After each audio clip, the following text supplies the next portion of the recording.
Good morning प्यारे बच्चों अपना अध्याय 8वां चल रहा था, जिसमें अपने पास 8.2 तक प्रश्नावली कंप्लीट हो चुकी थी और 8.3 में जो अपने पास साधारण ब्याज है और चक्रवृद्धि जो ब्याज है उसके बारे में अपन देख चुके थे।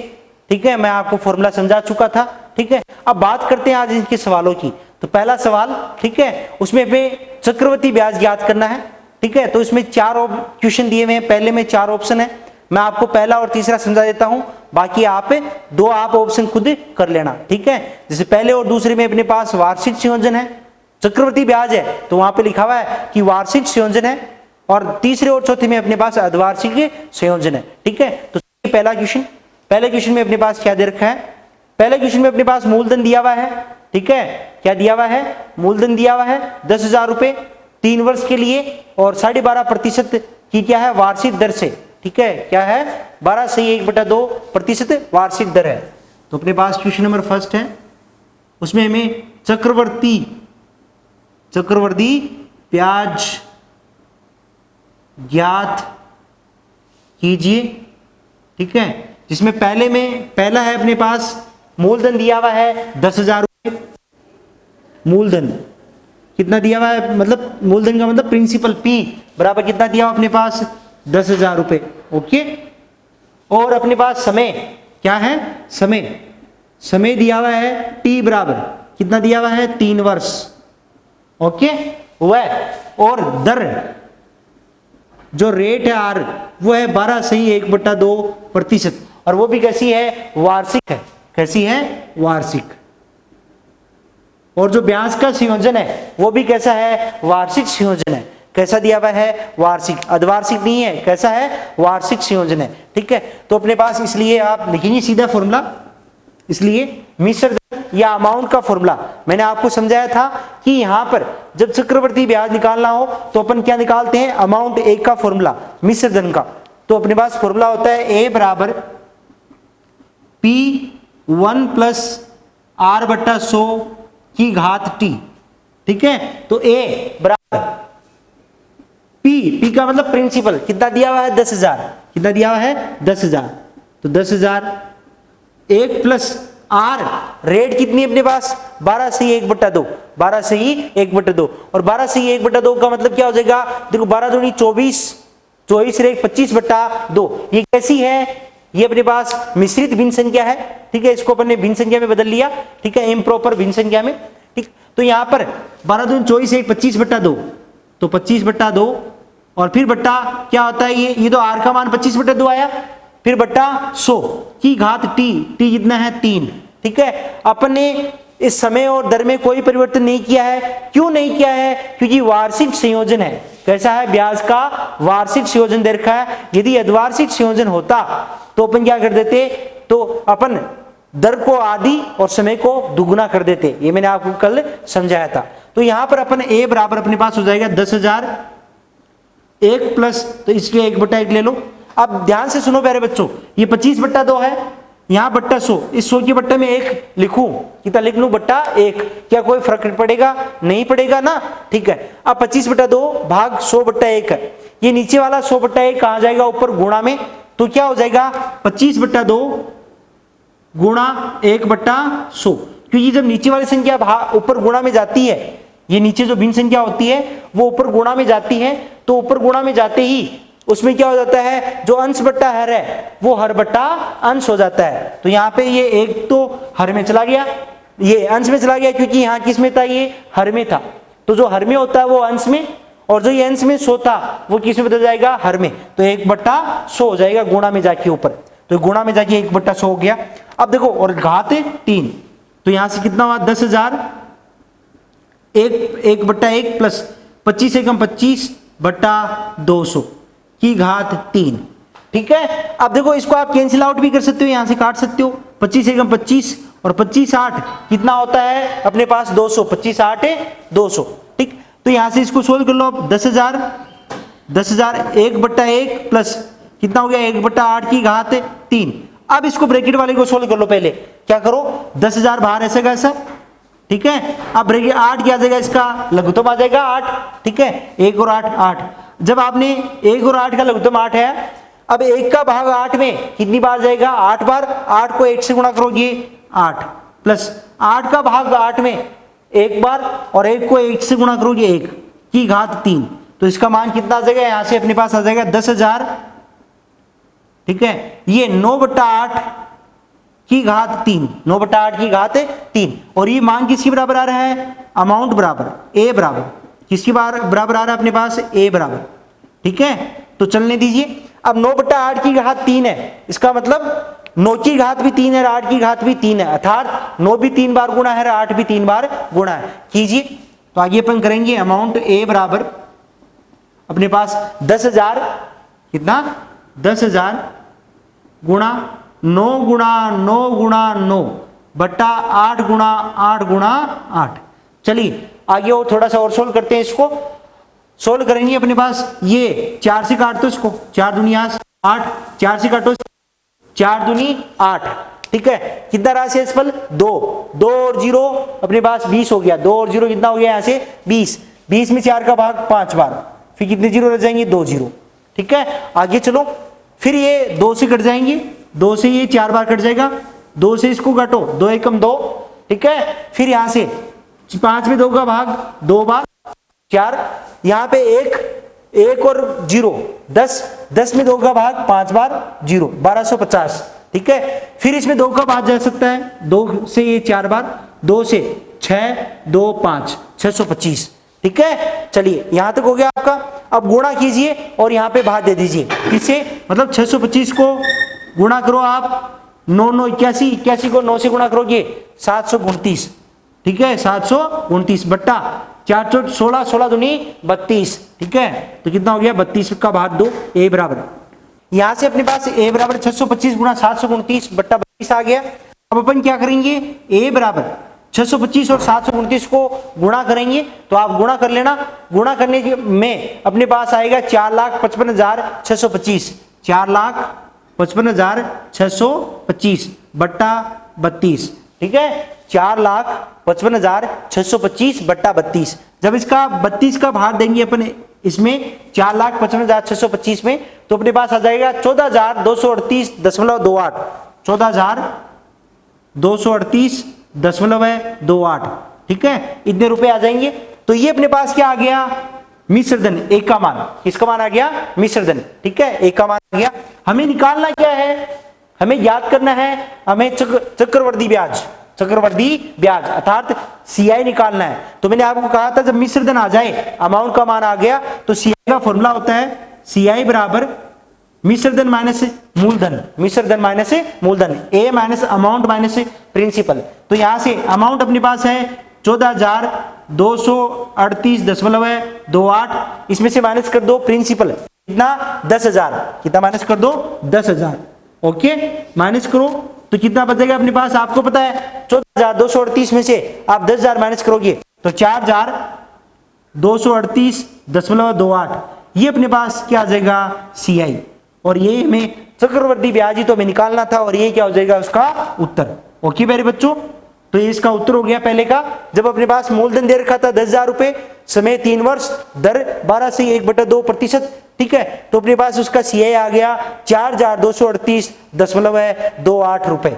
ठीक है, ये चक्रवर्ती ब्याज है। और ये क्या है? मिश्र धन है, जिसमें मूलधन भी जुड़ा हुआ होता है। ओके, अपना पहला क्वेश्चन कंप्लीट हो गया है। पहले में पहला अपना कंप्लीट हो चुका है। अब बात करते हैं इसकी तीसरे ऑप्शन की, जिसमें अपने पास अर्धवार्षिक संयोजन दिया हुआ है।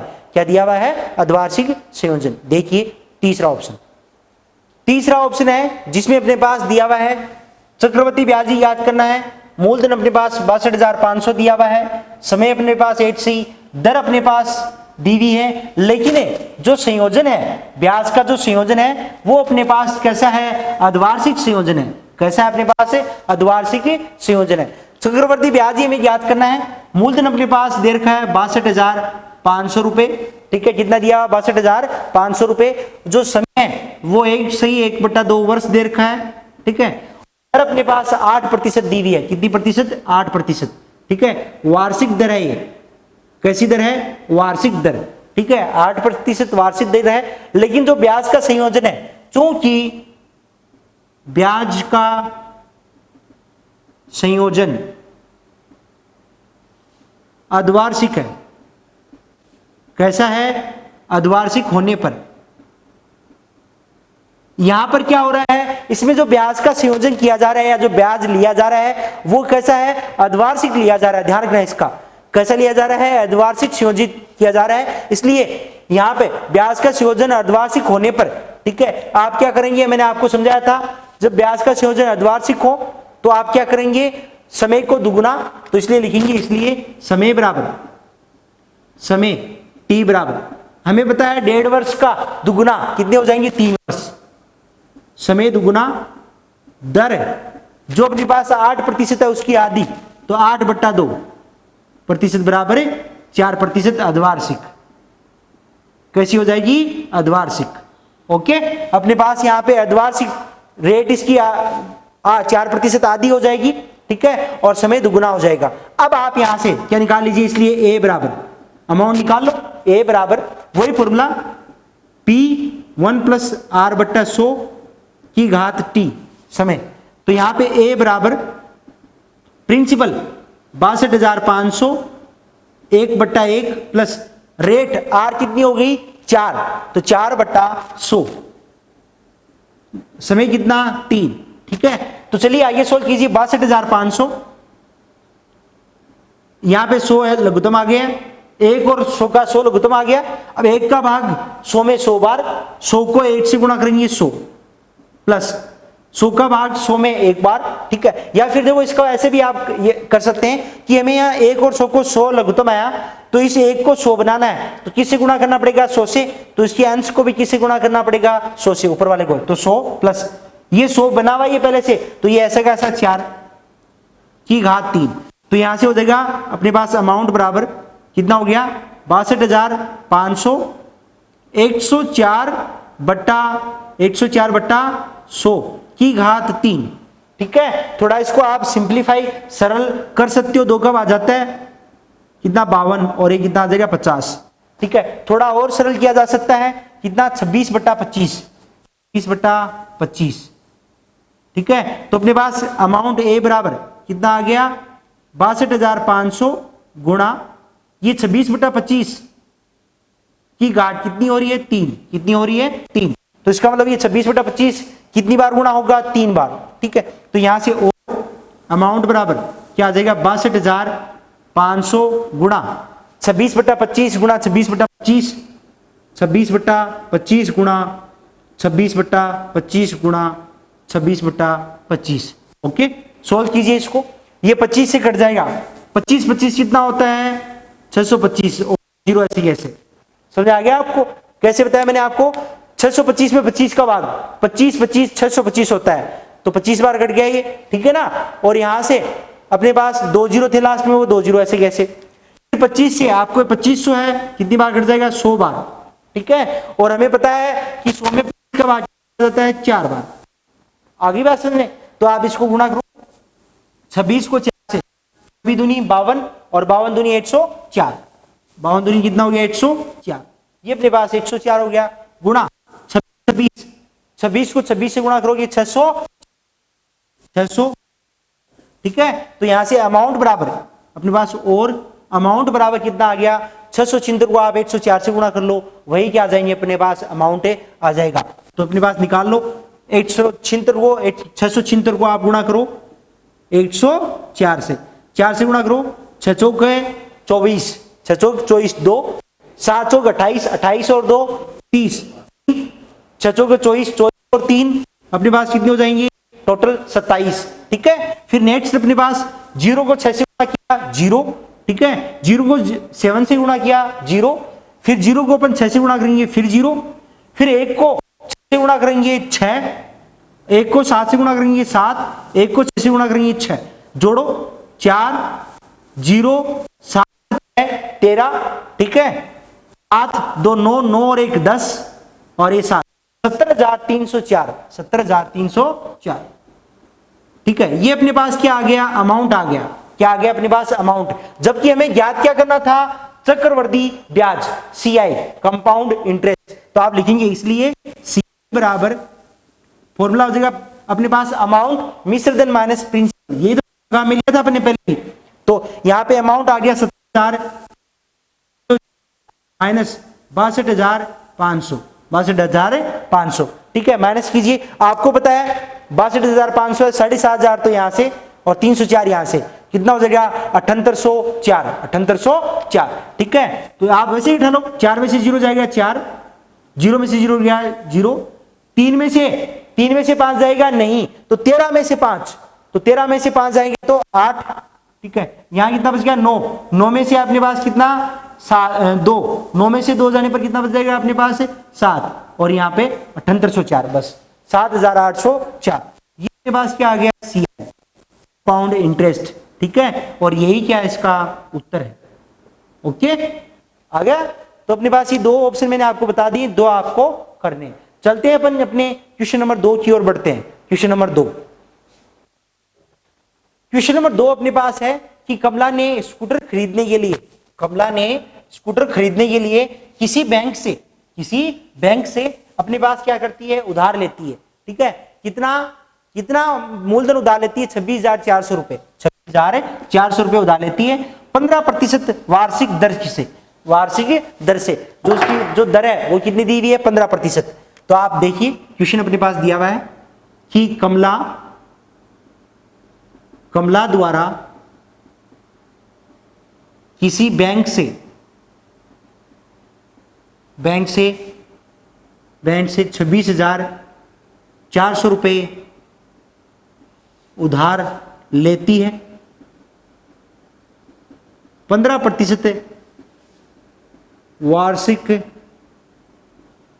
दर से, ठीक है। 15% वार्षिक दर से, जो उसकी दर है वो क्या है 15% है रेट, ठीक है। ब्याज का संयोजन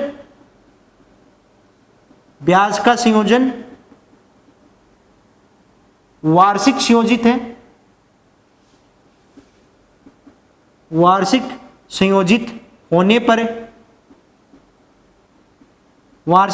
होने पर कमला को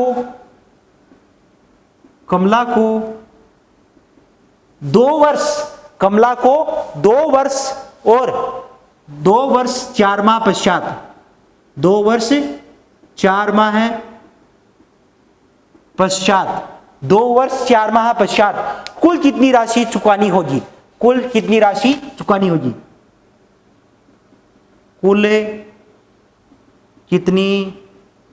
राशि लौटानी होगी, ओके। मतलब कमला स्कूटर खरीदने के लिए किसी बैंक से 26,400 रुपए उधार लेती है 15% वार्षिक दर है 15% रेट, ठीक है। यदि ब्याज का संयोजन वार्षिक है, ब्याज का संयोजन कैसा है, वार्षिक संयोजित ब्याज लिया जाता है, अर्थात 1 वर्ष पश्चात क्या लिया जाएगा, ब्याज लिया जाएगा, तो रेट और समय में कोई परिवर्तन नहीं होगा, ठीक।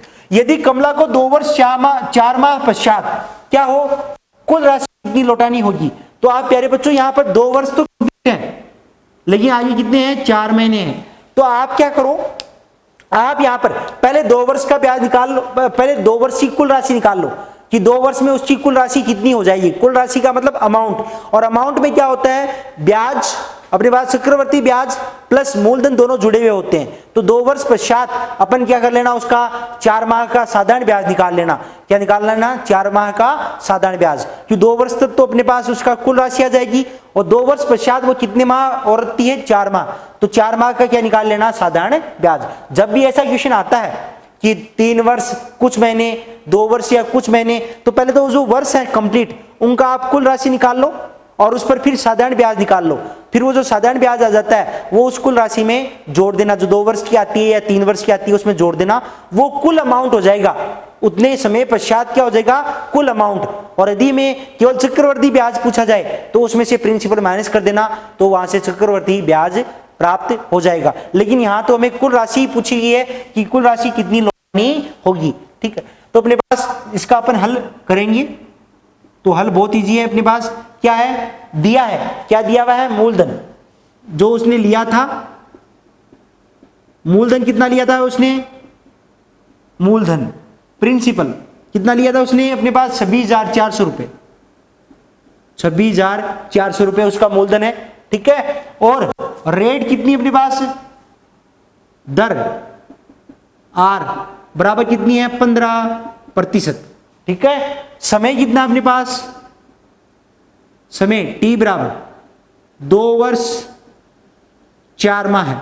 ओके, पहली बात तो यदि आप ऐसे भी कर सकते हो, इस माह को किस में बदल सकते हो, आप वर्ष में बदल सकते हो, तो 1/3 आ जाएगा। फिर इसमें 12 का भाग देंगे, मैंने आपको समझाया था लास्ट में, यदि आप माह को वर्ष में बदलोगे तो माह को वर्ष में बदलने के लिए 12 का भाग देना होगा, तो 4/12 तो 1/3 वर्ष आ जाएगा। ठीक, तो आप यहां से पहले 2 का कंप्लीट कुल राशि निकाल लो, ठीक है, और उस पर 4 माह का साधारण ब्याज निकाल लेना। ठीक, तो यहां से इसलिए अमाउंट बराबर प्रिंसिपल, समय केवल 2 वर्ष के लिए निकाल लो पहले।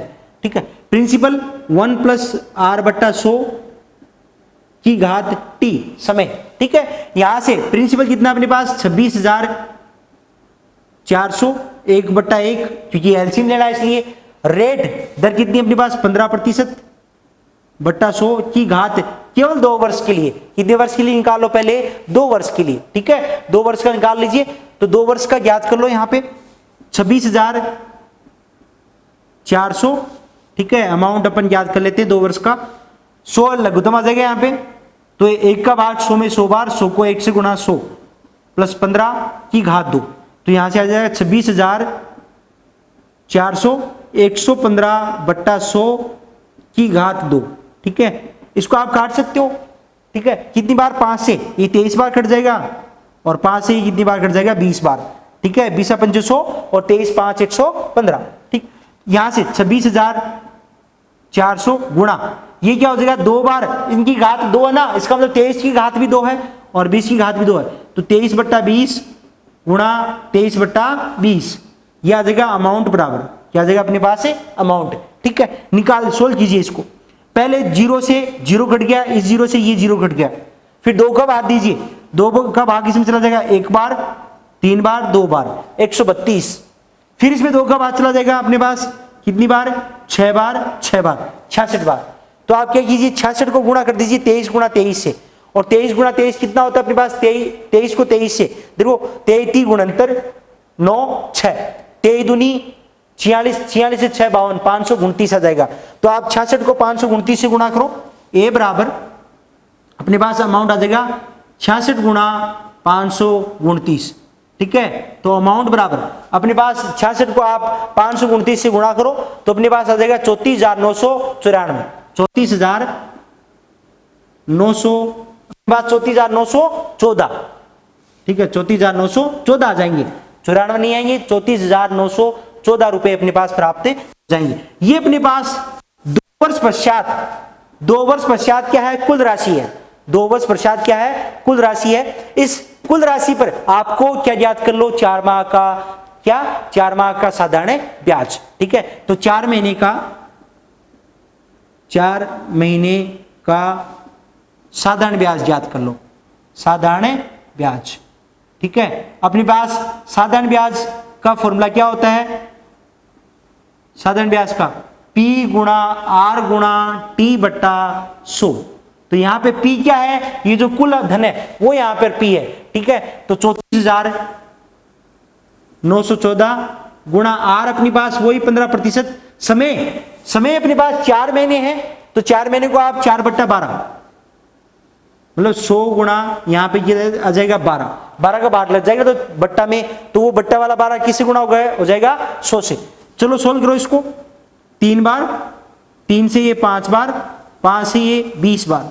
ठीक है, 20 बार। चलिए आइए सोल्व कीजिए इसको, भाग दीजिए, तो 2 का भाग दे लो, 2 का भाग दे लो। चलो दशमलव लगा लो, पहले 0 है ना भाई, 2 गुणा 20 को क्या लिख सकते हैं, 2 गुणा 10, और 10 में कितना 0 होता है, 1, तो दाईं तरफ से 1 दशमलव ऐसे लगा दो। ठीक है, तो ये 0 तो हट गया।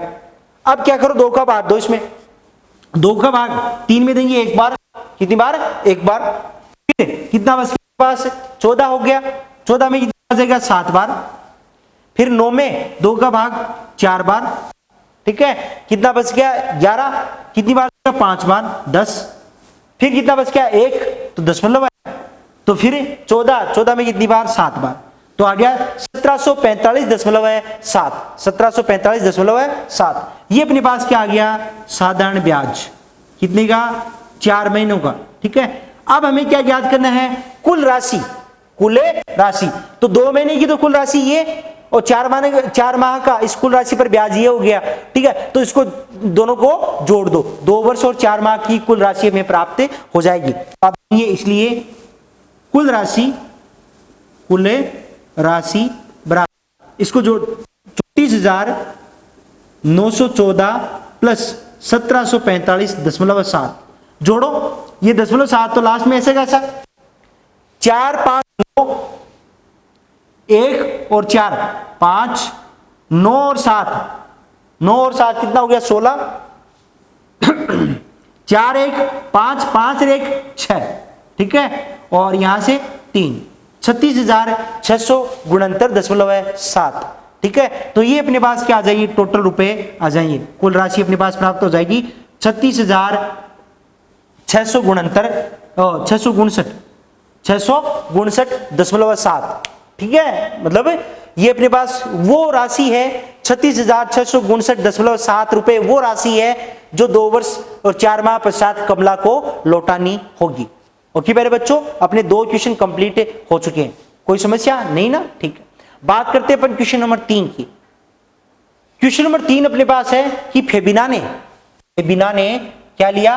12,500 रुपए का उधार लिया 3 वर्ष के लिए, और कितने? 12% वार्षिक दर से साधारण ब्याज पर उधार लिए, ठीक है। 12% अपने पास क्या दर की है? वार्षिक, ठीक है। और साधारण ब्याज पर लिए फेबिना ने, तो ठीक है। तो क्वेश्चन नंबर 3 देखो क्या दिया हुआ है अपने पास। फेबिना ने 12,500 रुपए 3 वर्ष के लिए 12% वार्षिक दर से साधारण ब्याज पर उधार लिए, ठीक है। साधारण ब्याज पर उधार लिए, ठीक है। दर अपने पास 12% है, समय 3 वर्ष है, और मूलधन कितना? 12,500 रुपए। जबकि राधा ने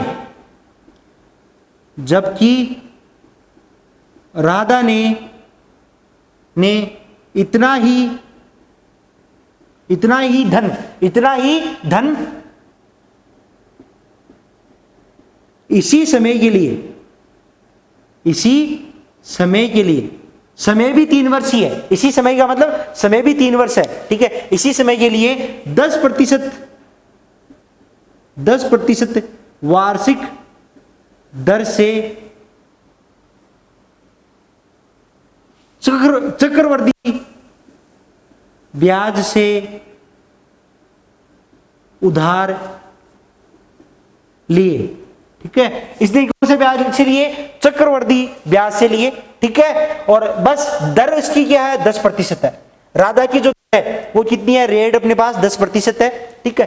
चक्रवर्ती ब्याज से लिए, ठीक है। तो हमें बताना है कि कौन सी को ज्यादा ब्याज चुकाना पड़ा और कितना ब्याज चुकाना पड़ा। और ये ब्याज है ना, चक्रवर्ती ब्याज, वो क्या है? वार्षिक संयोजन है। यहां लिख भी लो, यह ब्याज वार्षिक संयोजित है, तो किसको ब्याज अधिक चुकाना पड़ेगा, वह कितना तो चुकाना पड़ेगा और कितना चुकाना पड़ेगा। बहुत इजी सवाल है। हल नंबर 3 देखो क्या है अपने पास। फेबिना का मूलधन 12,500 है, राधा का भी 12,500 है, समय दोनों का सेम है। इसकी दर 12% है और अपने पास राधा की दर अपने पास 10% है। फेबिना साधारण ब्याज से लेती है और राधा अपने पास चक्रवर्ती ब्याज से लेती है। दोनों में अपन क्या करेंगे? अपन फेबिना का साधारण ब्याज याद कर लेंगे और राधा का चक्रवर्ती ब्याज याद कर लेंगे। बता देंगे कौन सी का ज्यादा है और कितना है, ठीक है। किसको कितना चुकाना पड़ा ज्यादा और कितना चुकाना पड़ा, ठीक है। तो सबसे पहले अपन लिखेंगे दिया है, अपने पास दिया है। क्या दिया हुआ प्यारे बच्चों? अपने पास दिया है फेबिना का मूलधन, फेबिना के लिए मूलधन, फेबिना के लिए मूलधन या फेबिना का जो मूलधन है उसने जो उधार लिया था वो कितना लिया था? 12,500। समय कितने समय के लिए? 3 वर्ष के लिए, 3 वर्ष के लिए। और दर क्या थी इसकी? 12%। दर, रेट क्या थी? 12%। इसलिए फेबिना का साधारण ब्याज, फेबिना के लिए साधारण ब्याज, फेबिना के लिए, फेबिना के लिए साधारण ब्याज, ओके। फेबिना के लिए साधारण ब्याज का फॉर्मूला पीआरटी बट्टा 100, पीआरटी बट्टा 100 मतलब प्रिंसिपल गुणा रेट गुणा समय बट्टा 100।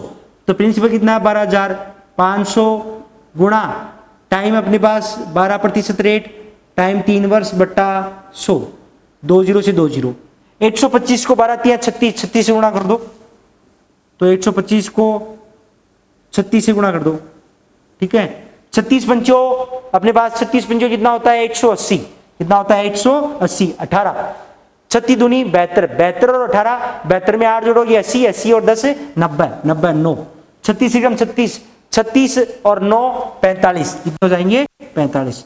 तो इसका साधारण ब्याज कितना आ गया अपने पास? फेबिना के लिए जो साधारण ब्याज है वो कितना आ गया अपने पास? 4500 रुपए। कितने रुपए है?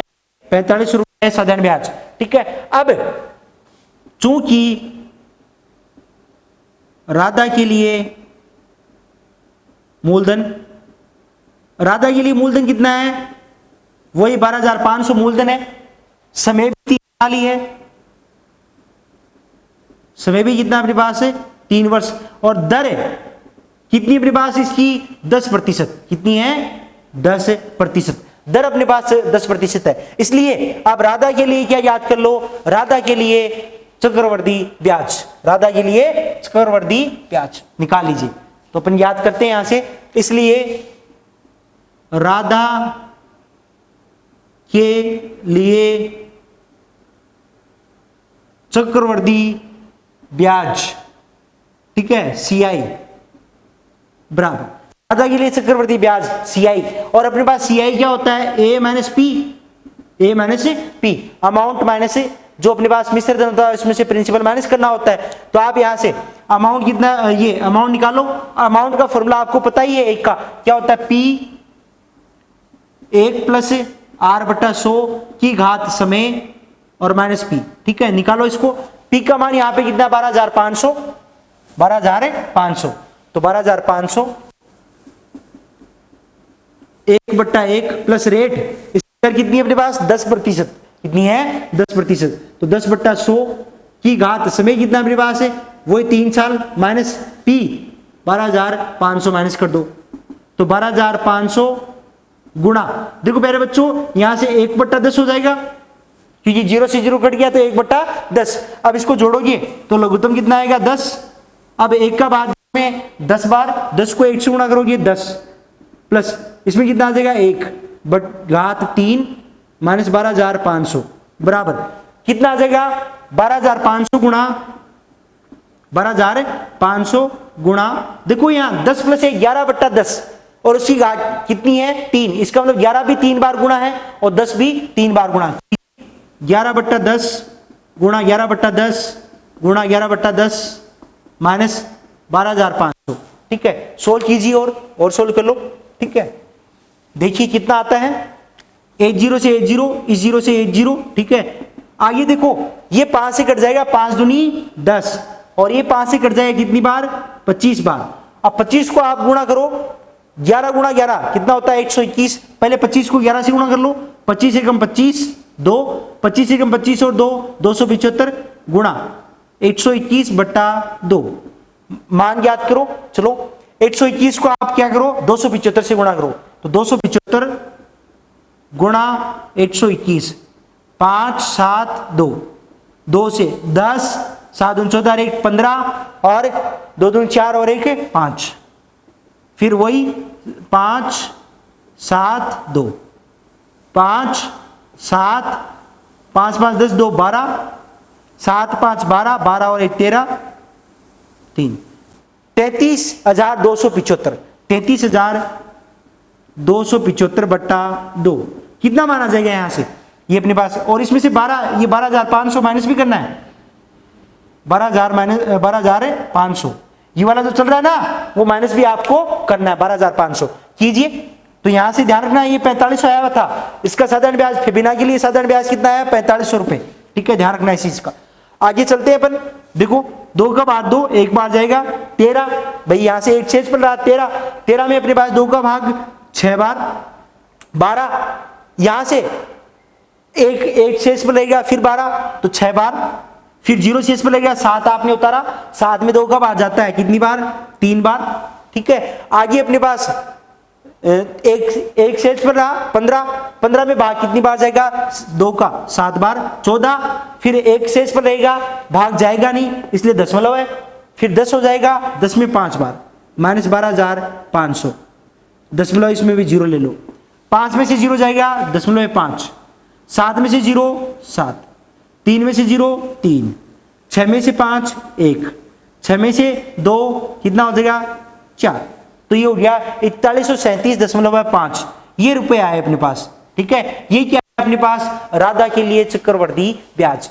और फेबिना के लिए कितना आया था, अभी यहाँ पे लिखा हुआ था अपना 4500 रुपए। बताइए किसको ज्यादा ब्याज चुकाना पड़ा, फेबिना को या राधा को, फेबिना को, किसको, फेबिना को। तो लिखोगे तो इसलिए फेबिना को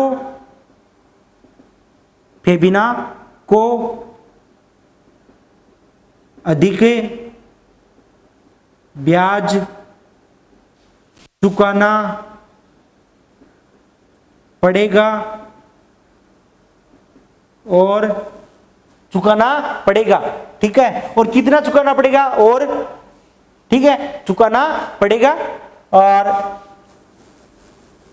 4500 माइनस 4137.5 माइनस कीजिए, तो आप देखो इसमें दशमलव नहीं है तो इसमें आप दशमलव लगाइए, देखो इसको ऐसे लिख लो 4500.0 माइनस 0 में से 5 नहीं घटेगा, तो आप क्या करेंगे, इसे क्या लेगा, यहां से उधार लेगा, ठीक है। तो ये 10 बन जाएगा, 10 में से 5 जाने पर 5, अब ये कितना रहेगा 9, 9 में से 7 जाने पर 2, ये भी 9, इस 9 में से 3 जाने पर 6, ठीक है। अब ये कितना बच गया 4, 4 में से 1 जाने पर 3, तो 362.5 रुपए कितना चुकाना पड़ेगा, इतने रुपए ज्यादा अधिक चुकाने पड़ेंगे, ठीक है। ये उसका क्या है उत्तर। तो आप लिखेंगे फेबिना को 3662.5 रुपए अधिक ब्याज चुकाना पड़ेगा। आ गया 362, 3600 नहीं 362.5 रुपए अधिक ब्याज चुकाना पड़ेगा। तो 362.5 रुपए आए ना, 4500 में अपन ने 4137.5 को घटाया, तो ये अपने पास इसका सॉल्यूशन हो जाएगा।